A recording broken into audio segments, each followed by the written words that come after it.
Evening বন্ধুরা, কেমন আছেন আপনারা সবাই? আশা করি সবাই ভালো আছেন, সুস্থ আছেন। আমিও ভালোই আছি। আজকে বুধবার, সন্ধে এখন 6:15 বাজে। তিশান পড়তে চলে গেছে। আজকে বুধবার, ওর দুখানা পড়া থাকে। এতদিন স্যার সকালে পড়াচ্ছিল যেহেতু স্কুল ছিল, তো এখন স্কুল খুলে গেছে, সন্ধ্যেবেলা পড়াটা করে দিয়েছে 5টা থেকে 8টা অবধি। আর তন্ময় কাজে চলে গেছে। তন্ময় সকাল থেকে ঘরেই ছিল, ও বেরিয়েছে মোটামুটি ওই 2টো 2:30 করে। এখন আমি ঘরে সংসারে কাজবাজ করব, মানে বিছানার চাদরটা তুলবো, রান্না করব, ঘুগনির কড়াই সিদ্ধ করা আছে। সেই জন্মদিনে যে ঘুগনির কড়াই সিদ্ধ করেছিলাম বাবা খাবে বলে, সে তো আর ঘুগনি করা হলো না, লুচির সাথে আলু চচ্চড়ি করলাম। তো এই কড়াইটা আজকে করে নেবো, আর বেশি দিন রাখবো না, কারণ 2 দিন অলরেডি হয়ে গেছে, সোম মঙ্গল আজকে বুধ। ঘুগনি করবো আর তার সাথে রুটি হবে। আর মারাত্মক গরম পড়েছে। সোমবার থেকে সবাই আশা করেছিল যে বৃষ্টি হবে, আজকে পর্যন্ত বৃষ্টি হওয়ার কথা ছিল, কই সারাদিন কেটে গেল, একটা ফোঁটাও বৃষ্টি হয়নি। কি করব না, মানে ওই ঘরে গিয়ে না রান্না করতে পারছি না, শরীর অস্থির অস্থির করছে। যাই হোক চলুন, রান্না বান্না তো করতেই হবে, পেট তো আর শুনবে না যতই গরম লাগুক না কেন। খিদের সময় না ছটফট করতে হবে, তখন মনে হবে একটু খাবার হলে ভালো হতো। যাই হোক চলুন, এখন বিছানা চাদরটা তুলবো। সাদা চাদর তো, জন্মদিনের দিনকে পাতা ছিল, তো কেক টেক কাটা হয়েছে, তারপরে বাচ্চাগুলো সব নেমেছে উঠেছে। গতকালকে আমি কোনো ব্লগ করিনি, গতকাল শরীরটা একদম ভালো ছিল না, মানে অনেক বাসনপত্র সব পড়েছিল, মাজা ঘষা করেছি। আর ঘুম থেকে উঠেছি কখন জানেন? 9:30টার সময় সকালবেলা। কোনো ব্লগ করিনি। তিশান স্কুলে গেছিলো, স্কুলে দিয়ে এসে তারপরে সমস্ত সংসারে কাজ করেছি। আর আমার একটা সর্বনাশ হয়ে গেছে, সেটা হচ্ছে 3-4খানা কাঁসার থালা, গ্লাস, বাটি প্রায় 4-5খানা ছিল, কিচ্ছু আমি খুঁজে পাচ্ছি না জানেন। জন্মদিনের দিনকে তো প্রায় আধা ঘন্টার মতো খুঁজেছি, পেলাম না। লাস্টে ওই ফাইবারের প্লেটে তিশানকে সাজিয়ে দিলাম। আর গতকালকেও খুঁজেছি, পাইনি। আজকেও সকালবেলা খুঁজেছি, পাইনি। মানে কাঁসার থালা, গ্লাস, বাটি একটাও খুঁজে পাচ্ছি না। আর আমার বাবা বলছে কি, তুই যে ঘর ভাড়া থেকে এসেছিলি, তো ভ্যানালারা ব্যাগটা কিছু তুলে নেয় না? তো আমি বলছি না, আমরা তো ওদের সাথে এলাম। তিশানও তো ভ্যানে করে একবার এসেছিলো, আর আমিও হাঁটতে হাঁটতে এলাম। আর ভ্যানালাগুলো খুব ভালো জানেন তো, আমাদের এখানে চেনাশোনা ভ্যানালা, ওরকম করবে না। জানি না আমার কি সর্বনাশ যে হলো, আমার এত মন খারাপ লাগছে না, বিশেষ করে মানে কি বলবো, কাঁসার থালা, গ্লাস, বাটি, বুঝতে পারছেন? মিনিমাম 3-4খানা থালা, আর বাটি প্রায় 4-5টা বাটি, একটা ভারী গ্লাস, একটা এরকম বড়, সেই কি বলবো, ওই বড়, এত বড় সেই গামলির মতো একটা বাটি। মানে পুরো কাঁসার জিনিসগুলোই আমি পুরো খুঁজে পাচ্ছি না, খালি একটা বাটি আর একটা ছোট গ্লাস পড়ে আছে। আর ওই বড় থালা গ্লাসের সেটটা আমার মা দিয়েছিল তিশানের যখন ওই 8 বছরের জন্মদিন হয়েছিল তখন দিয়েছিল। আর একটা সেট দিয়েছিল আমার ছোট বৌদি। এই শোকেস পুরো ঘেঁটেছি, ওই ঘরে শোকেস খুঁজেছি।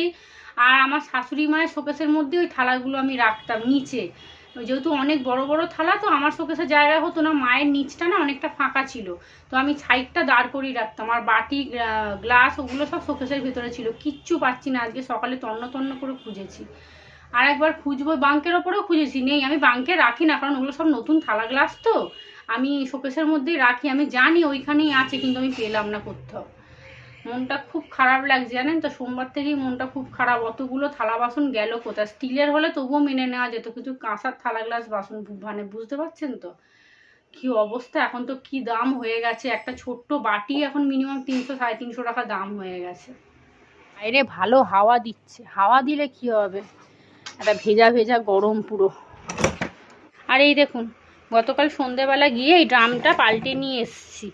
জল পড়ছিল বলছিলাম না, ওরা কলটা পুরো চেঞ্জ করে দিয়েছে, এখন আর জল পড়ছে না, একদম জল ঢেলে পুরো দেখিয়ে দিল।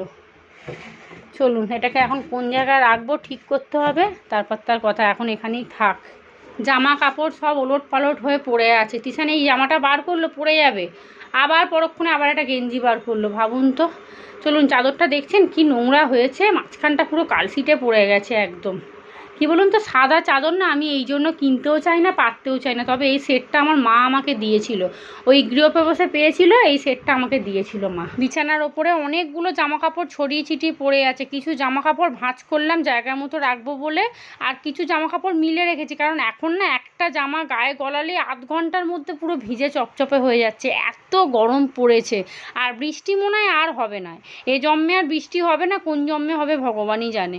আর এই চাদরের সেটটাই আজকে পাতবো। এই চাদরটাও জানেন তো হালকা কালার, তো একটুতেই নোংরা ধরে যায়। বিকেলবেলা আমি খুব একটা এইসব কাজ কিন্তু একদমই করি না, আমি কোনোদিনই করেছি বলে আমার তো মনে পড়ে না, তবে আজকে করছি কারণ কালকে বৃহস্পতিবার, সময় পাবো না। আর বিছানার চাদরটা এত দেখতে বাজে লাগছে না কি বলবো, আর শোয়ার জায়গাটা দেখবেন নোংরা হলে না শুতে ইচ্ছা করে না একদম।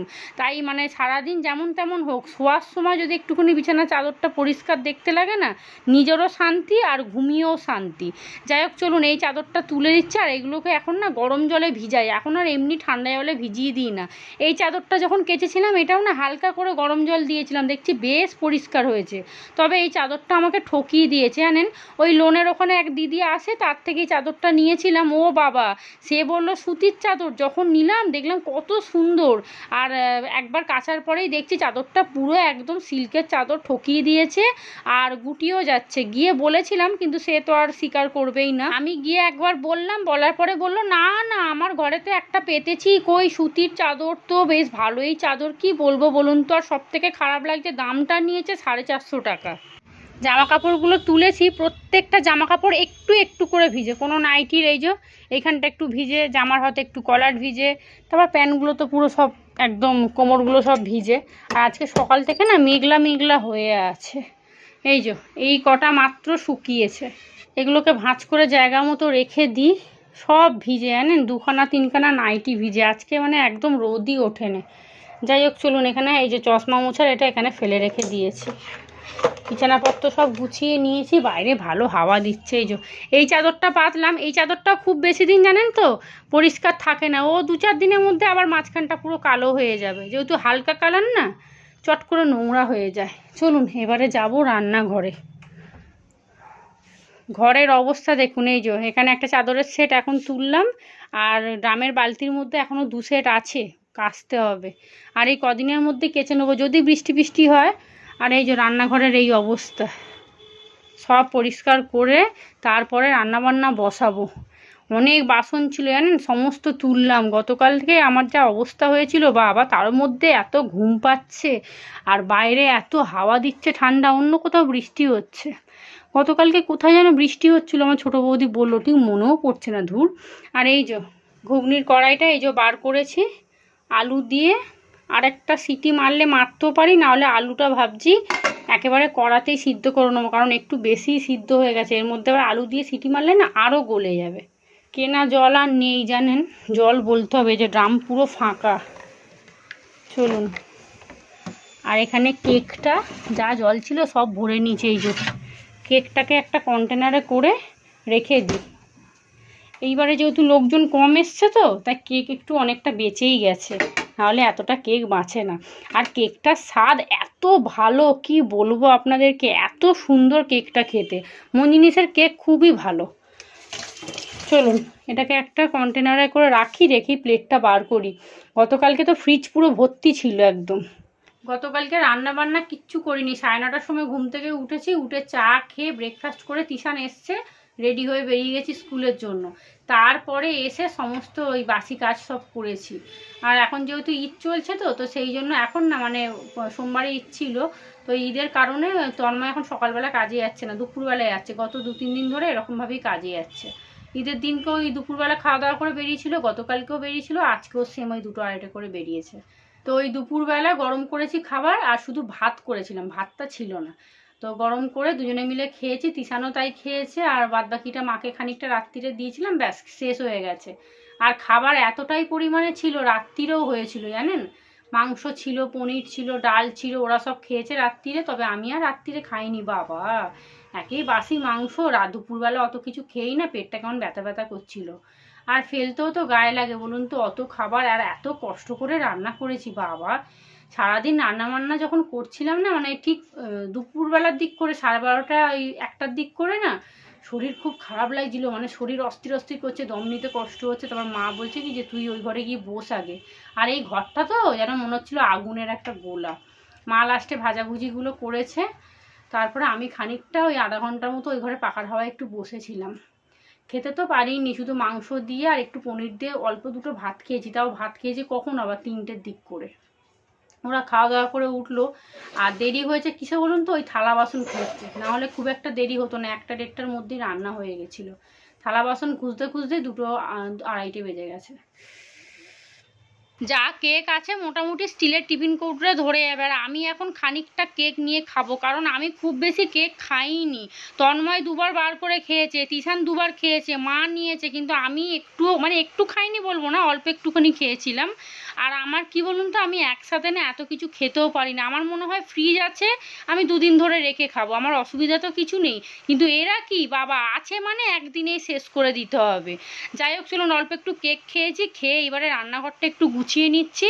অনেকগুলো বাসন আছে, সেগুলোকে জায়গা মতো রেখে দিচ্ছি। মোটামুটি রান্নাঘরটা পরিষ্কার করে নিয়েছি, এবারে ঘুগনিটা বসিয়ে দেবো। তবে এখন ঘুগনিতে ওই চিকেন কিমা দেওয়া অভ্যাস হয়ে গেছে তো, খালি যেন মনে হচ্ছে কি যে মাংসটা ধুয়ে রেখেছি, এবারে একবারে কষিয়ে নেবো। আর তারপরেই মনে পড়ছে, ও বাবা মাংস তো নেই, শুধু তো ঘুগনি করব। আর এখন ওই চিকেন কিমা দিয়ে ঘুগনি করে এমন অভ্যাস হয়ে গেছে না, মানে শুধু ঘুগনি এখন আর খেতে ইচ্ছা করে না, মনে হয় একটু মাংস দিলে ভালো হতো। যাই হোক চলুন, পেঁয়াজ আলু একবারে সব ভেজে নিয়েছি, এইবারে টমেটোটা দিয়ে দিচ্ছি। এইবারে আদা রসুন বাটা দেবো, হলুদ গুঁড়ো লঙ্কার গুঁড়ো সব রকম গুঁড়ো মশলা দিয়ে ভালো করে কষিয়ে নেবো। আর গতকাল আপনাদের মধ্যে এক বন্ধু কমেন্ট করেছেন যে সুপ্রিয়া খুব বাচ্চা চুরি হচ্ছে, তিশানকে সাবধানে রেখো। আর কি বলুন তো, এই কথাটা শুনে আমার তো মাথা খারাপ হয়ে গেছে, কারণ এই কথাটা আমি 2-1 জনের মুখে শুনেছিলাম, তবে ওটা ভুয়ো খবর বলে উড়িয়ে দিয়েছিলাম। মানে আমার মাও 2-1 দিন আগে ঘরে এসে বলছিল যে ওকে খুব একটা দোকানে পাঠাবি না, জানিস খুব বাচ্চা চুরি হচ্ছে। আমি শুনে না হাসাহাসি করলাম, দূর তোমার না যত সব উল্টোপাল্টা কথা। বলছে হ্যাঁ রে, 2-1টা বাচ্চা এরমভাবে চুরি হচ্ছে জানিস, বলছে নাকি কিডনি নিয়ে নিচ্ছে। তখন মাকে জানেন আমি বকাবকি করলাম যে ধুর তুমি উল্টোপাল্টা কথা বলো, ভয় লেগে যায়। বলছে হ্যাঁ রে, অনেক জায়গায় হয়েছে, আর দেখলাম টিভিতেও দেখাচ্ছে। তখন না গুরুত্ব দিইনি, কিন্তু ওই কমেন্টটা দেখে আমার তো মাথায় হাত পড়ে গেছে যে হ্যাঁ সত্যি তো তাই। তারপরে দেখলাম অনেক বড় বড় ইউটিউবাররাও দেখি বলছে যে বাচ্চা চুরি হচ্ছে, কি কাণ্ড রে বাবা। যেহেতু বিছানাটা ঝেড়েছি, পুরো ঘরটা না ধুলো ধুলো হয়ে আছে একদম, ওই জন্য ভাবলাম একবার একটুখানি মালিশ পালিশ করে দিই, ঘরটা পরিষ্কার লাগবে। আর যেহেতু নিচে শোয় তো তন্ময় নিচে শোয় তো, গা চুলকাবে জানেন, তারপর আমাকে দেবে, বলবে তুমি চাদর পাল্টেছো আর নিচটা মোছুনি কেন।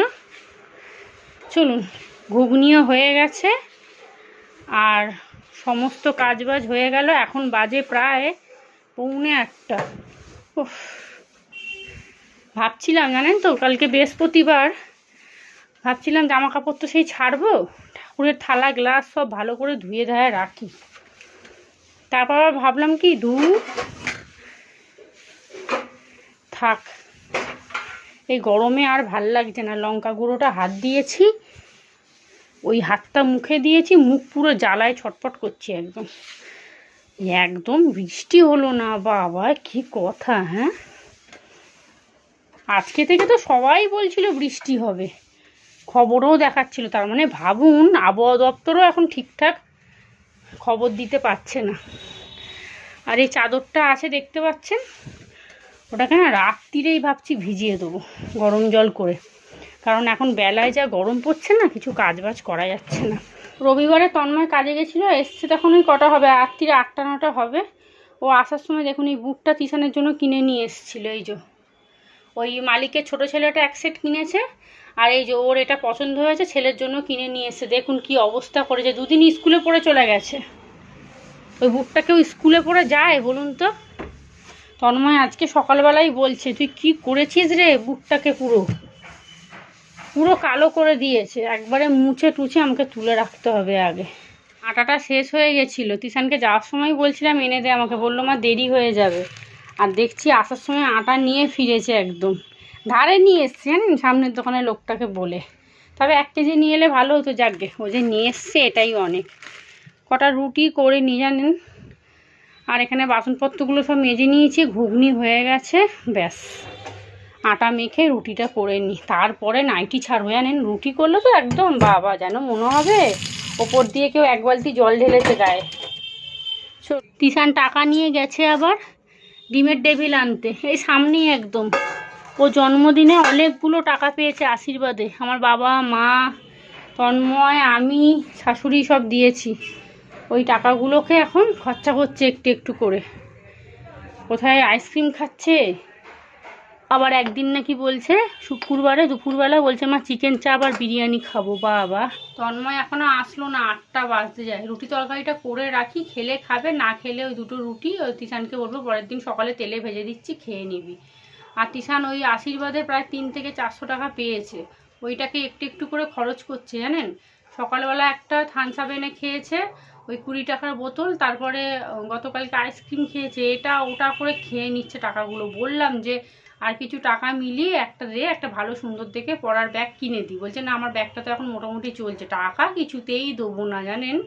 বাবা 10 টাকারও হিসাব ঠিক রাখছে, আমার কাছেই আছে টাকাটা।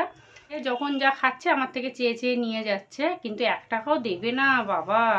সব হিসাব করে করে রাখছে। আমি 5 টাকা ওইখানে খরচা করেছি, কালকে 10 টাকা ওই ভুট্টা খেয়েছিলাম, ওই গতকাল সন্ধ্যেবেলা গেছিলাম ড্রামটা ওই পাল্টাতে, তখন ওখানে ভুট্টা খেয়েছে। তারপরে একটা 20 টাকা থামস আপের বোতল খেয়েছে বাড়িতে এসে, ওই টুকটুক করে খাচ্ছে, সব হিসাব করছে জানেন। আবার ক্যালকুলেটর নিয়ে বসছে, বলছে মা ফোনটা একটু দাও তো, একটু হিসাব করি। আমি বাবা যে হ্যাঁ রে, তুই 300 টাকার হিসাব করছিস আর তোর জন্মদিনে আমি 1000 টাকা খরচা করলাম রে।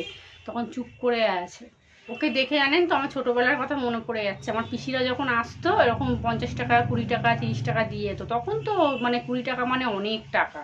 আর এখন তো 20 টাকার একটা ভালোভাবে লজেন্স বা একটা ক্যাডবেরিও হবে না। যখন দিয়ে যেত না খুব আনন্দ জানেন, মানে ওই 2 টাকা 5 টাকা করে খরচ করতাম, একেবারে খরচ করতাম না, যদি শেষ হয়ে যায় একদম। তো ওকে দেখে মনে পড়ছে জানেন। এখনই পড়ে টরে এসে বলছে বলো কি খাবে বলো। বলছি বাবা আমি তাহলে এক কাজ কর, ডিমের টেবিল আন খাবো। যাই হোক চলুন আটাটা মাখিয়ে একটু চা খাবো জানেন তো। এখনো পর্যন্ত চা খাইনি, গরমে চা খেতে ইচ্ছাও করছে না, কিন্তু ওই যখন সমস্ত কাজ বাজ হয়ে গিয়ে পাখার নিচে বসি তখন একটু চা খেতে ইচ্ছা করে। চলুন আটাটা মেখে নিই, তিশান যদি ডিমের টেবিল পায় তাহলে খাবো একটা। আমি একটু আগে কেক খেয়েছি, কেক আর একটু আছে, এখন তিশানকে দেবো না, কালকে সকালবেলা স্কুল যাবে যখন তখন দুজনে মা বেটা হাফ হাফ করে খেয়ে নেবো। দেরি হচ্ছে দেখে ভেবেছিলাম হয়তো পাবে না, কারণ এই দোকানটায় না যতবারই ও আনতে যায় বেশিরভাগ সময় বলে শেষ হয়ে গেছে, কিন্তু আজকে দেখছি পেয়েছে। ওর জন্য নিয়ে এসছে চিকেন পকোড়া, আমার জন্য নিয়ে এসছে একটা ডিমের টেবিল। চলুন এখন দুজনে মিলে খাই। আর দেখুন যেই এটা বেড়েছি তন্ময় চলে এসছে, বলছে যে আর 2খানা নিয়ে গিয়ে। তবে আগে আমরা খেয়ে নিই, তারপর ওকে এনে দেবে, কোনো ও আলাদা করে খাবে। আর এই কী বলুন তো, ঠান্ডা হয়ে গেলে না খেতে ভালো লাগবে না। রাত্রির এখন 9:30 বাজে, এখানে রুটি করতে চলে এসেছি, ঘুগনি তো হয়ে গেছে। আর দেখুন সকালবেলা সেম যতটা কাজ থাকে ততটাই সেম কাজ দেখুন বিকেলবেলাও থাকে, বিকেলেও একটু নিস্তার নেই, টানা কাজ করতে হয়। খালি ওই দুপুরবেলা 1 থেকে 1.5 ঘন্টা একটুখানি শুতে পারি শান্তিতে, ব্যাস। তারপরে 6টা যেই বাজবে ব্যাস, তারপর রাজকার্য শুরু, মানে যতক্ষণ না ঘুমোতে যাব ততক্ষণ পর্যন্ত কাজ। আর দেখবেন ঘরের বেটা ছেলেরা যতক্ষণ ঘরে থাকে না এটা ওটা কাজ মানে লাগিয়ে যাবে, মানে কি বলুন তো, মানে শান্তিতে বসতে দেবে না। যেই একটুখানি পাশে বসে থাকবেন তো বলবে কি গো একটু জল নিয়ে এসে দাও তো, তার খানিকক্ষণ পরে বলবে কি গো একটু ফ্রিজ থেকে ওইটা এনে দাও তো, ওইটা দেখবেন আরও বিরক্তকর লাগে, মানে মাথা প্রচণ্ড গরম হয়ে যায়, মানে বসতে দেবে না শান্তিতে। যাই হোক রাত্রিরে খাওয়া দাওয়া এখন বেড়ে নিচ্ছে, আর পায়েসটা বার করে না অল্প করে একটু গরম করলাম জানেন। পায়েস দেখবেন ফ্রিজে রেখে খেলে না খেতে বেশি ভালো লাগে। আর আমি আজকে পায়েস খাবো না, এত রাত্রিরে পায়েস খেলে সারা রাত ঢেকুর তুলতে হবে, তাই আমি কালকে খাবো, একটা টিফিন কৌটো করে রেখে দেবো। চলুন ভিডিওটাও তাহলে এখানেই শেষ করি। আপনারা সবাই ভালো থাকবেন, সুস্থ থাকবেন, সাবধানে থাকবেন। ব্লগটা ভালো লাগলে চ্যানেলটা প্লিজ সাবস্ক্রাইব করুন। আজকের মতো সবাইকে টাটা।